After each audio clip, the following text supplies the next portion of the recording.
এটা একটা অবাস্তব ধারণা আমাদের সামনে উপস্থাপন করা হয়েছে। মাননীয় স্পিকার, আজ কালো টাকাকে সাদা করার সুযোগ দেওয়া হয়েছে। যদি এটা সত্যিকার অর্থেই হয়, অতীতে আমরা দেখেছি অর্থনীতিতে নৈতিকতার কোনো বালাই সেখানে আর থাকে না। সেটা নিশ্চয়ই আমাদের অর্থনীতির জন্য কোনো ভালো দিক নয়। মাননীয় স্পিকার, আজ মূল্যস্ফীতি হ্রাসের ব্যাপারে 7.5% ধরা হয়েছে, যা সত্যিকার অর্থে একটা অবাস্তব কল্পনা বলে আমার কাছে মনে হয়েছে। এটা আমাদের জন্য কখনো কল্যাণকর হবে না। আজ আমাদের এখানে মূল্য সংযোজন কর 37.9 অর্থাৎ প্রায় 38%। এখানে আদায়ের যে টার্গেট নির্ধারণ করা হয়েছে, আমরা যদি অতীত ইতিহাস পর্যালোচনা করি, সত্যিকার অর্থে এখানে দেখা যাবে যে আজ সেই আদায় আমরা অতীতে কখনো করতে পারি নাই। কেন আমরা পারি নাই?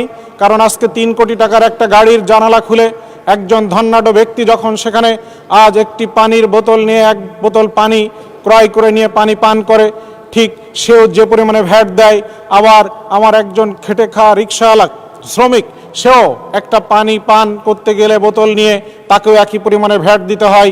এই যে বৈষম্য, এটা আমাদের জন্য সবচেয়ে বড় বিষয়। আমরা ভোক্তা হিসাবে সবাই সমানভাবে ভ্যাট প্রদান করি, কিন্তু দুঃখজনক হলেও সত্য দেখা যায় আজ এনবিআরের সাথে বিভিন্ন কোম্পানির বিভিন্ন রকম চুক্তি থাকে, কন্ট্রাক্ট থাকে, যার ফলশ্রুতিতে তাদের যে পরিমাণে ভ্যাট সেখানে জমা দেওয়ার কথা সেটা তারা দেয় না। এর কারণে আমাদের সবসময় এই রাজস্ব আদায় ঘাটতি থেকে যায়। সেই সিস্টেম আমাদের চেঞ্জ করার মতো কোনো রূপরেখা আমরা এখানে পাই নাই। সেজন্য বলতে পারি এটা কখনো সম্ভব হবে বলে আমার কাছে মনে হয় না। আজকে এখানে আমাদের এই বিশাল ঘাটতি বাজেটের জন্য দেশি বিদেশি ঋণের উপরে আমাদের অতিমাত্রায় নির্ভরশীল হয়ে পড়তে হবে। আজ আমরা যদি খেয়াল করি, যে শিশুটি আজ এখানে আমাদের জন্ম নেবে, সেই শিশুটি এখনই প্রায় 1.5 লক্ষ টাকা ঋণের বোঝা মাথায় নিয়ে এই পৃথিবীর আলো দেখছে। সেখানে যদি আজকে এত পরিমাণে ঋণ আবার গ্রহণ করা হয়, তাহলে নিশ্চয়ই আমাদের জন্য, অর্থনীতির জন্য এটা কখনোই ভালো কোনো সুখকর খবর বয়ে আনবে না। সেজন্য এটা আমি বলতে পারি সেদিক দিয়েও আমরা অনেক বিপদের মধ্যে পড়তে পারবো। আজ আমরা বাজেটে বড় বড় অঙ্ক দিয়েছি, কোনো সমস্যা নাই। বিগত বছর থেকে আমরা ভালো পরিমাণে আজকে এখানে বৃদ্ধি করেছি বাজেটে বিভিন্ন খাত অনুযায়ী। এটা নিয়ে আমি নিশ্চয়ই খুশি, কিন্তু আমি সবসময় অবাক হয়ে যাই, আমি দুঃখিত হই তখনই যখন আজ এই বাজেট পেশের পরে দেখলাম আমাদের দুর্নীতির লাগাম টেনে ধরার মতো কোনো রূপরেখা এই বাজেটের মধ্যে নাই। মাননীয় স্পিকার, আজকে যদি দুর্নীতি সত্যিকার অর্থে এখানে হয়, আপনাকে আমি বলতে পারি এখানে স্বাস্থ্য খাতে প্রায় বৃদ্ধি করা হয়েছে 4,234 কোটি টাকা, কিন্তু আমি একটা সময় জানি একটা জেলার সদর হাসপাতালে 3 কোটি টাকার ওষুধ ক্রয়ের জন্য বরাদ্দ ছিল, কিন্তু সেখানে মাত্র 27 লক্ষ টাকার ওষুধ ক্রয় করা হয়েছিল, আর বাকি সকল টাকা সিন্ডিকেট করে দুর্নীতিবাজরা লুটে পুটে খেয়েছিল। তাহলে আজকে বাজেটে বরাদ্দ বৃদ্ধি করে আমাদের লাভটি কি আছে?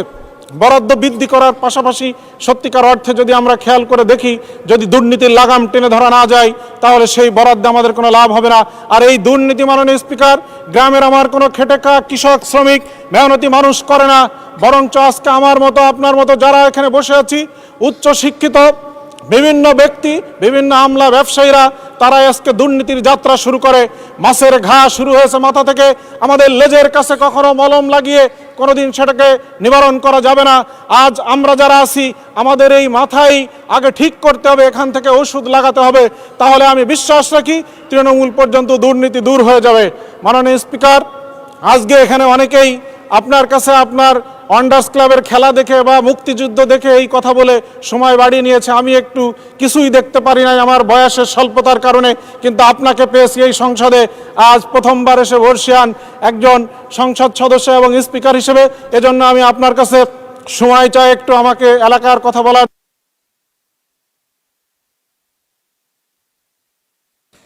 মাননীয় সদস্য 1 মিনিটে কনক্লুড করেন। 1 মিনিট। আচ্ছা, আপনার হুইপ বলছো 2 মিনিট। আপনি 1 মিনিট দিচ্ছেন, হুইপ 2 মিনিট দিচ্ছে মাননীয় স্পিকার, 3 মিনিট। 2 মিনিটে শেষ করেন মাননীয় স্পিকার। আমি নড়াইল 2 আসনের আমার যে নির্বাচনী এলাকা লোহাগাড়া এবং নড়াইল সদর, সেখানে আমি দেখেছি যে আমার সড়ক যোগাযোগ আজকে নড়াইলের উপর দিয়ে বিভিন্ন জেলার গাড়ি ঢুকে আজ পদ্মা সেতু হয়ে ঢাকায় আসে। তার কারণে আমার কিছু রোডকে আজ 2 লেনে উন্নীত করা খুবই জরুরি। গড়ের হাট থেকে নড়াইল এবং নড়াইল থেকে শেকাটি হয়ে নোয়াপাড়া বাণিজ্য কেন্দ্র পর্যন্ত, লাউড়িয়া থেকে লোহাগাড়া এবং লোহাগাড়া থেকে মহাজন বাজার পর্যন্ত, এছাড়া স্থানীয় বিভিন্ন ছোট ছোট সংযোগ সড়ক এখনই বর্ধিতকরণ, প্রশস্তকরণ জরুরি। আমার জেলায় কয়েকটি সেতু নির্মাণ করা অতি জরুরি। নবগঙ্গা নদীর উপরে সিঙ্গিয়া বাজার এবং চরখালি ও কোচোয়াবাড়ি এলাকা পয়েন্টে আর একটি সেতু, মল্লিকপুরের বানকিনা ঘাট এলাকায় আর একটি সেতু আমার নির্মাণ করা জরুরি। মধুমতি নদীর উপরে আজ কোটাকল বটদিয়ায় কোটাকলে একটা সেতু নির্মিত হচ্ছে, ওটা দ্রুত শেষ করা দরকার। বটদিয়া ঘাট একটা বড় বাণিজ্য কেন্দ্র, আজকে বটদিয়া ঘাটের সেই সেতুটি যদি নির্মিত হয় তাহলে আজ জনগণ অর্থনৈতিকভাবে উপকৃত হবে। চিত্রা নদীতে আজ ঘোড়াখালী এবং রতডাঙ্গা পয়েন্টে আমরা একটি সেতু খুবই জরুরি। আফরা নদীতে মুলিয়া বাজারের যে ঘাট, সেই ঘাটে আমার একটা সেতু নির্মাণ করা জরুরি। সদর হাসপাতাল এবং লোহাগাড়া উপজেলা স্বাস্থ্য কমপ্লেক্স, দুইটি হাসপাতাল আমার নির্বাচনী এলাকায়। সদর হাসপাতালের 250 বেড অবকাঠামো নির্মিত হয়েছে, কিন্তু এখনও জনবল সংকটে চালু করা সম্ভব হয়নি। আমি আশা রাখি দ্রুতই সেটা স্বাস্থ্য মন্ত্রণালয় বাস্তবায়ন করবে। লোহাগাড়ায় 101 শয্যা বিশিষ্ট হাসপাতাল আমাদেরকে নির্মিত করা প্রয়োজন এবং সেখানে পর্যাপ্ত জনবল নিয়োগ দেওয়া প্রয়োজন। আজ আমাদের নদী ভাঙ্গন, শালনগর, জয়পুর, লোহাগাড়া, মল্লিকপুর, ইতনা, কোটাকল ইউনিয়ন নদী ভাঙ্গনের কবলে আজ তারা গ্রামের পর গ্রাম হারিয়ে যাচ্ছে, মানুষ নিঃস্ব হচ্ছে। আমি সেই নদী ভাঙ্গন অতি দ্রুত রোধ করা দরকার। আমার শিক্ষা প্রতিষ্ঠান এস.এম. সুলতান বিশ্ববিদ্যালয়ে একটা প্রস্তাব আছে, সেটাকে দ্রুত বাস্তবায়ন করা দরকার। মাননীয় স্পিকার, আরও অনেকগুলো শিক্ষা প্রতিষ্ঠান ছিল, সেগুলো। ধন্যবাদ মাননীয় সদস্য। পরবর্তী বক্তা মাননীয় সদস্য নীলুফার চৌধুরী মণি, মহিলা আসন 10। আপনার সময় 8 মিনিট। মাননীয় স্পিকার, আপনাকে ধন্যবাদ। মাননীয় স্পিকার, দীর্ঘ 2 দশক পর বড় স্বপ্ন ও মানুষের আকাশচুম্বী প্রত্যাশার চাপ মাথায় নিয়ে রাষ্ট্র ক্ষমতায় এসে প্রথম বাজেট পেশ করেন 4 মাসের সরকার। 2026-27 অর্থ বছরে 9,38,000 কোটি টাকার বাজেট প্রস্তাব করেন সরকারের মাননীয় অর্থমন্ত্রী আমির খসরু মাহমুদ চৌধুরী। আমি আজকে আপনার মাধ্যমে মাননীয় প্রধানমন্ত্রী এবং মাননীয় অর্থমন্ত্রীকে জানাচ্ছি ধন্যবাদ এবং অভিনন্দন। মাননীয় স্পিকার, এবারে বাজেটের শিরোনাম গণতান্ত্রিক, মানবিক, অন্তর্ভুক্তিমূলক অর্থনীতির অভিযাত্রা। মাননীয় স্পিকার, সাবেক অর্থ উপদেষ্টা সালেউদ্দিন আহমেদ বলেছেন এবারের বাজেট জনতুষ্টিমূলক বাজেট। অর্থমন্ত্রী বলেছেন অর্থনীতি ঘুরে দাঁড়াবে 4র্থ বছরে। মাননীয় স্পিকার, অথচ বিরোধী দলের বন্ধুরা বলেন এ বাজেট নাকি উচ্চবিলাসী বাজেট। আমি দ্ব্যর্থহীন কণ্ঠে বলতে চাই, বাস্তবতা, স্বপ্ন ছাড়া বাস্তবতা হয় না। মাননীয় স্পিকার, কবি চাঁদকে স্বপ্নে ছুঁয়েছিল বলেই, কবিতা লিখেছিল বলেই বিজ্ঞান চাঁদকে আবিষ্কার করেছিল। মাননীয় স্পিকার, বাংলাদেশ নামক রাষ্ট্র যতবার অন্যায়, নিপীড়ন, নির্যাতন এবং ফ্যাসিস্টের কবলে পড়েছিল, ঠিক ততবারই পরবর্তীতে বিএনপি সরকার রাষ্ট্রীয় ক্ষমতায় এসে রাষ্ট্রকে সফলভাবে পরিচালনা করেছিল।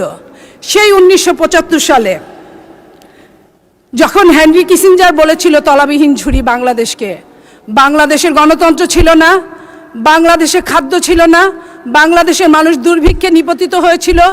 75-এর পরবর্তীতে শহীদ প্রেসিডেন্ট জিয়াউর রহমানের হাত ধরে প্রথম বাজেট চ্যালেঞ্জ মোকাবেলা করেছিলেন উনি, এবং পরবর্তীতে উনি শুধু সফলই হন নাই, বাংলাদেশ থেকে খাদ্য রপ্তানি করেছিলেন এবং খাদ্যে স্বয়ংসম্পন্ন হয়েছিলেন। তারই 10 বছর পরে, 1 দশক পরে শহীদ প্রেসিডেন্ট জিয়াউর রহমানের যোগ্য উত্তরসূরি দেশনেত্রী বেগম খালেদা জিয়া স্বৈর শাসনকে অবসান ঘটিয়ে বাংলাদেশের অর্থনীতি, যেটা গভীর অতলায়নে তলিয়ে গিয়েছিল, তাকে খাদের কিনারে তুলেছিলেন। মাননীয় স্পিকার, বাংলাদেশ যখন ফ্যাসিস্টের কবলে মত্ত, বাংলাদেশের সমস্ত টাকা পয়সা যখন দেশ ছেড়ে বিদেশ চলে গিয়েছে, বাংলাদেশের যখন আর কিছুই করার ছিল না, ঠিক তখনই আবারও বাংলাদেশে 2026 সালের নির্বাচনে বাংলাদেশে বিএনপি নেতৃত্বাধীনে আমাদের নেতা জনাব তারেক রহমানের হাত দিয়ে আবার যে বাজেট এই মহান জাতীয় সংসদে উত্থাপন হয়েছে, আমি বিশ্বাস করি এই বাজেট আবার আমাদের আগামীতে সফলতার মুখ দেখাবে। মাননীয় স্পিকার, বিএনপি সরকার জনগণের সরকার। তারা বিশ্বাস করে আব্রাহাম লিঙ্কনের ভাষায়, by the people, of the people and for the people. তাই তারা অকপটে বলতে পারে আমার আগে আমরা, আমাদের আগে দেশ, সবার আগে বাংলাদেশ। মাননীয় স্পিকার, একটি দেশকে উন্নত করতে হলে সবার আগে যে দেশের জনগণকে সম্পদে রূপান্তরিত করতে হয়, জনগণ সম্পদে পরিণত হলেই আমাদের সেই রাষ্ট্রকে কল্যাণকর রাষ্ট্র বলা হয়। আর এই জন্য শিক্ষার কোনো বিকল্প নাই মাননীয় স্পিকার। বিখ্যাত ফরাসি সেনাপতি নেপোলিয়ন বলেছিলেন, আমাকে একটা শিক্ষিত মা দাও, আমি তোমাদের শিক্ষিত জাতি দিব। ইসলাম বলেছেন, দুলনা থেকে কবর পর্যন্ত জ্ঞান অর্জন করো। রাসূলুল্লাহ সাল্লাল্লাহু আলাইহি সাল্লামের উপর কুরআন নাজিলে প্রথম শব্দটি ছিল ইকরা, যার অর্থ হচ্ছে পড়ো। মাননীয় স্পিকার, এখান থেকেই শিক্ষার গুরুত্ব বোঝা যায়। তাই শিক্ষাই যে জাতির মেরুদণ্ড, এবং সেই মেরুদণ্ড শক্ত হলেই শুধুমাত্র সোজা হয়ে দাঁড়ানো যায়। তাই মাননীয় প্রধানমন্ত্রীর নেতৃত্বে বিএনপি সরকার 2026-27 অর্থ বছরে শিক্ষা খাতে বরাদ্দ রেখেছেন 1,36,606 কোটি টাকা। শিক্ষা খাতে সবার আগে গুরুত্ব দিয়ে এত বিপুল বরাদ্দ দেওয়ার জন্য মাননীয় প্রধানমন্ত্রী এবং অর্থমন্ত্রীকে আমি জানাচ্ছি ধন্যবাদ এবং অভিনন্দন। মাননীয় স্পিকার, গত কয়েকদিন আগে বিরোধী দলের একজন সংসদ সদস্য বলেছেন কওমি মাদ্রাসায় নাকি বরাদ্দ দেওয়া হয়নি। আমি উনাকে বলতে চাই, কওমি অর্থ হচ্ছে গোষ্ঠী। বাংলাদেশ জাতীয়তাবাদী দল কোনো গোষ্ঠীর জন্য, কোনো ব্যক্তির জন্য কাজ করে না। বাংলাদেশ জাতীয়তাবাদী দল, বাংলাদেশের নেতা জনাব তারেক রহমান সমগ্র বাংলাদেশের জন্য কাজ করে। মাননীয় স্পিকার, কবির ভাষায় মাননীয় স্পিকার আমি বলতে চাই, এখন যৌবন যার, যুদ্ধে যাবার তার শ্রেষ্ঠ সময়। এখন যৌবন যার, মিছিলে যাবার তার শ্রেষ্ঠ সময়। এদেশের তরুণদের আমরা তাদের প্রতি শ্রদ্ধাশীল। সেই 71 সালে, 90 সালে এবং 24 সালের তরুণরা আমাদেরকে যা দিয়েছে এই দেশে, আমরা তাদের প্রতি শ্রদ্ধাশীল। এবং আজকের তরুণ, আজকের বাংলাদেশে প্রায় 5 কোটি তরুণ, তাদের মধ্য থেকে মাননীয় স্পিকার প্রায় 8 জন তরুণ এই সংসদে প্রতিনিধিত্ব করছে। আমরা আশা করেছিলাম এই তরুণদের কাছ থেকে যে এই তরুণরা, সমগ্র তরুণ, যে তরুণরা ব্যাক টু দ্য প্যাভিলিয়ন, 24-এর আন্দোলনে যারা ফিরে গেছে, বিশেষ করে তরুণীরা, তাদের কথা বলবে, তাদের উন্নয়নের কথা বলবে, তাদের ভাগ্যের কথা বলবে, তাদের চাকরির কথা বলবে। কিন্তু আমরা অবাকভাবে দেখেছি তারা এসব কিছুই বলে নাই। একমাত্র তাদের একটাই কথা, গণভোট। এই ছাড়া তারা আর কিছুই বলতে শিখে নাই। যে কথা বলেছেন মাননীয় প্রধানমন্ত্রী, আজকের মাননীয় প্রধানমন্ত্রী জনাব তারেক রহমান, উনি তরুণদের জন্য প্রযুক্তি খাতে, তথ্য প্রযুক্তি খাতে উৎসাহ দিতে 500 কোটি টাকা বরাদ্দ করেছেন। তাদের মানব সম্পদে পরিণত করতে যুব ও ক্রীড়া মন্ত্রণালয় 2,558 কোটি টাকা বরাদ্দ দিয়েছেন, যা গত বছরের থেকে 762 কোটি টাকা বেশি। মাননীয় স্পিকার, এছাড়া স্টার্টআপ, ফ্রিল্যান্সার, কন্টেন্ট ক্রিয়েটরদের জন্য বিশেষ সুযোগ সুবিধা দিয়ে তাদের উৎসাহ দানের ব্যবস্থা করা হচ্ছে মাননীয় স্পিকার। এবং 9 বছরের জন্য আগামী ভ্যাট প্রথা তুলে দেওয়া হয়েছে তরুণদের এই স্টার্টআপে। মাননীয় স্পিকার, তরুণ পেশাজীবীদের জন্য করমুক্ত আয় সীমা 3.5 লাখ থেকে বাড়িয়ে 4.5 লাখ করা হয়েছে। মাননীয় স্পিকার, মাননীয় স্পিকার, স্বাস্থ্যই সম্পদ, অথচ বাংলাদেশের জনগণ অসুখ, হাসপাতাল, ডাক্তার, চিকিৎসা নিয়ে যারপরনাই অসুখে থাকে। বিএনপি সরকার 2026-27 অর্থ বছরে আগের অর্থ বছরের দ্বিগুণ, প্রায় 69,409 কোটি টাকা বরাদ্দ রেখেছেন, যা জিডিপির 1.01%। মাননীয় স্পিকার, স্বাস্থ্য খাতে সার্বজনীন ও ন্যায়সঙ্গত স্বাস্থ্যসেবা নিশ্চিত করা, চিকিৎসা কেন্দ্রিক ব্যবস্থা থেকে প্রতিরোধ কেন্দ্রিক ব্যবস্থা রূপান্তর করা, গ্রামীণ প্রান্তিক জনগোষ্ঠীর কাছে স্বাস্থ্যসেবা পৌঁছে দেওয়া, মাতৃ ও শিশু স্বাস্থ্য, পুষ্টি ও টিকাদান কর্মসূচি জোরদার করা এই বাজেটের লক্ষ্য। মাননীয় স্পিকার, 1 লক্ষ স্বাস্থ্যকর্মী ও 5,000 চিকিৎসক এই 1 বছরে নিয়োগ দেওয়ার উদ্যোগ নেওয়া হয়েছে। মাননীয় স্পিকার, যার 80% নারী। এটাই হচ্ছে আমাদের জন্য, সমস্ত নারী সমাজের জন্য অত্যন্ত আনন্দের কথা। না মাননীয় স্পিকার, মাননীয় স্পিকার, একটি দেশের স্বাধীনতা, সার্বভৌমত্ব রক্ষার জন্য চাই চৌকস, দক্ষ, সাহসী ও সুশিক্ষিত বাহিনী। বর্তমান বিশ্বায়নের যুগে শত্রুর মোকাবেলা করে মাতৃভূমিকে রক্ষা করতে হলে উন্নত যুদ্ধের সরঞ্জাম আর তার প্রতিরক্ষা খাতে বড় অর্থ বরাদ্দ দেওয়া একান্তই দরকার। আমাদের মাননীয় অর্থমন্ত্রী এই খাতে 42,291 কোটি টাকা বরাদ্দ করেছে। মাননীয় স্পিকার, বিএনপির জনবান্ধব বাজেটের দিকে লক্ষ্য। ধন্যবাদ মাননীয় সদস্য। আচ্ছা, আর 2 মিনিটে শেষ করেন, বাকি কথা টকশোতে বলবেন। ধন্যবাদ মাননীয় স্পিকার। আমি আসলে বলতে চাই, আমি জামালপুরের মেয়ে, আমি নকশিকাথার এলাকার মেয়ে, আমি ব্রহ্মপুত্র নদের এলাকার মেয়ে, এবং আমি সবজির এলাকার মেয়ে, অথচ আপনি জানেন মান স্পিকার, আমাদের যখন মৌসুম আসে তখন সবজি উৎপাদন যা হয় সেটা রক্ষণাবেক্ষণ করতে পারি না। আপনার মাধ্যমে আমি চাই আজকের অর্থমন্ত্রী উনি যেন হিমাগার তৈরির ব্যবস্থা করেন আমাদের এলাকায়, যেটা সারা বাংলাদেশে পরবর্তীতে কাজে লাগবে। মান স্পিকার, আমি আর একটু কথা বলতে চাই, সেটা হচ্ছে গত মহান জাতীয় সংসদে আপনার একজন মুক্তিযোদ্ধা নিয়ে কিছু কথা বলেছিল, আমি সেই কথা বলতে চাই। মহান জাতীয় সংসদ পরিচালনার জন্য মান স্পিকার প্রতি মিনিটে 2,72,000 টাকা খরচ হয়। এখানে বিরোধী দল আলোচনা করে পর্দা, বালিশ, মেশিন, মাইক্রোওয়েভ এইসব আলোচনা করে এবং আরও আলোচনা করে কার বাবা দাদা মুক্তিযুদ্ধে শহীদ হয়েছে। আমি আপনার মাধ্যমে বলতে চাই মান স্পিকার, যিনি সংসদ সদস্য বলেছেন উনার বাবা মুক্তিযুদ্ধে শহীদ হয়েছেন, অথচ উনার জন্ম হয়েছে 1981 সালে, 10 বছর পরে জন্ম হয়েছে। আমি আপনার মাধ্যমে জানতে চাই মায়ের গর্ভে থাকা ভ্রূণ কি 10 বছর কারো পেটে থাকে? মাননীয় স্পিকার, আমি শুধু এই কথাটা বলতে চাই, মুক্তিযোদ্ধাই যে হতে হবে সংসদ সদস্য হওয়ার জন্য এটা কোনো কথা না। সংসদ সদস্য হওয়ার জন্য জনগণের জন্য কাজ করলেই হয়। সেইখানে এই মহান জাতীয় সংসদে অসত্য কথা বলার কোনো জায়গা থাকতে পারে না মান স্পিকার। তাই আমি বলছি আগামীতে আপনারা মুক্তিযোদ্ধা হন, মুক্তিযুদ্ধের জন্য জীবন দিয়ে দেন, আমাদের দুঃখ নাই, কিন্তু এইভাবে অসম ভুলভাল আপনারা বলবেন না মান স্পিকার। মাননীয় স্পিকার, আমি জামালপুরের নকশিকাঁথার কথা একটু বলতে চাই। সেটা হচ্ছে জামালপুরের নকশিকাঁথা সমগ্র বিশ্বে পরিচিত এবং সেই নকশিকাঁথা যাতে আগামীতে আরও ভালোভাবে কাজ করতে পারে সেই জন্য। ধন্যবাদ মাননীয় সদস্য। বিরোধী দলের যে সদস্যের কথা বলেছেন যে উনি জন্ম হয়েছে অনেক পরে, তিনি নিজেই তার ভুল সংশোধন করেছেন। তার পিতা এখনও জীবিত আছেন এবং তিনি জানিয়েছেন যে এটা ভুলক্রমে তিনি কথাটি বলেছেন। আরও একজন সদস্য এই সম্বন্ধে বক্তব্য রেখেছেন, ভুলক্রমে ভুল হতেই পারে, এটি ইচ্ছাকৃত ভুল নয়।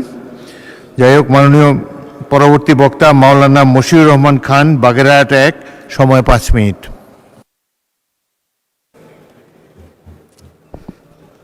আসসালামু আলাইকুম ওয়া রাহমাতুল্লাহ।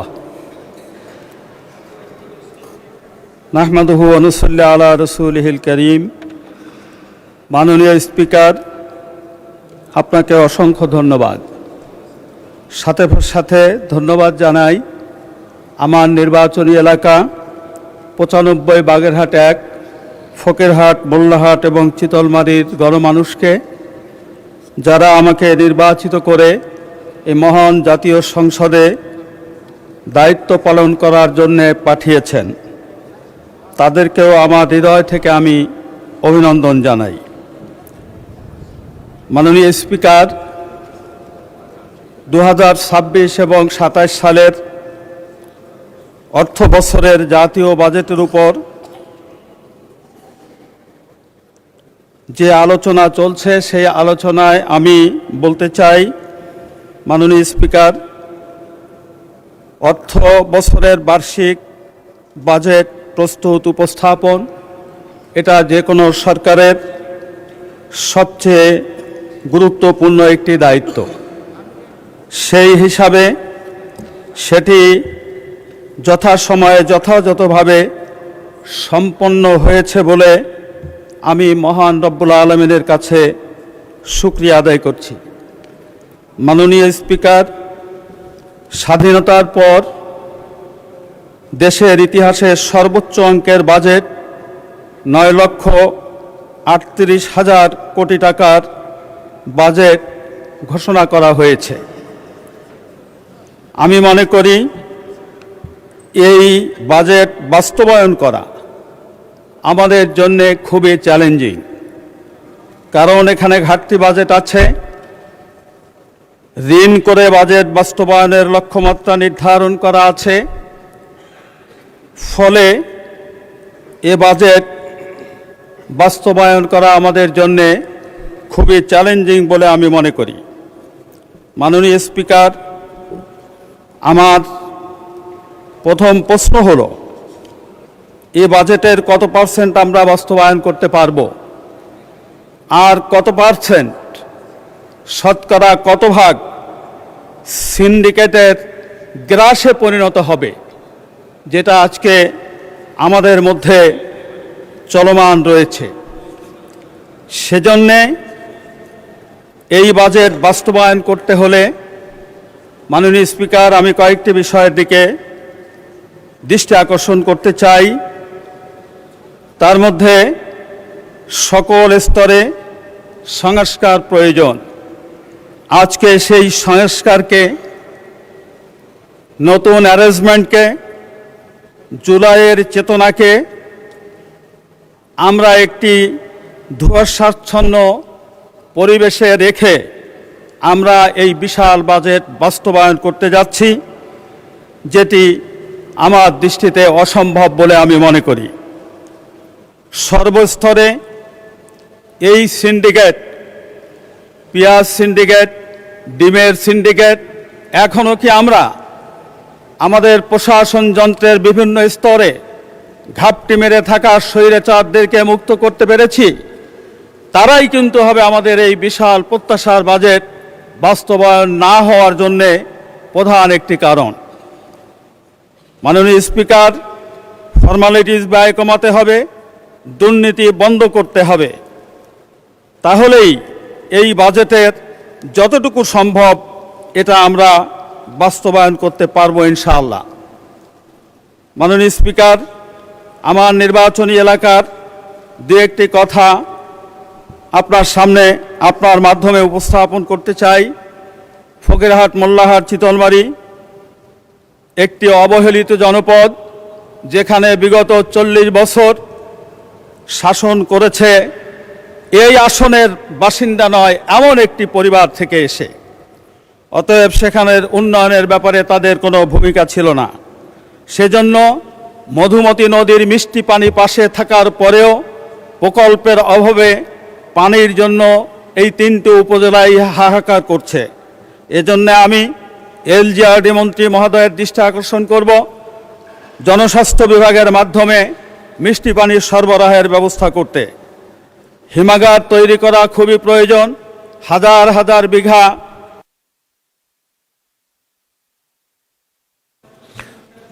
ধন্যবাদ।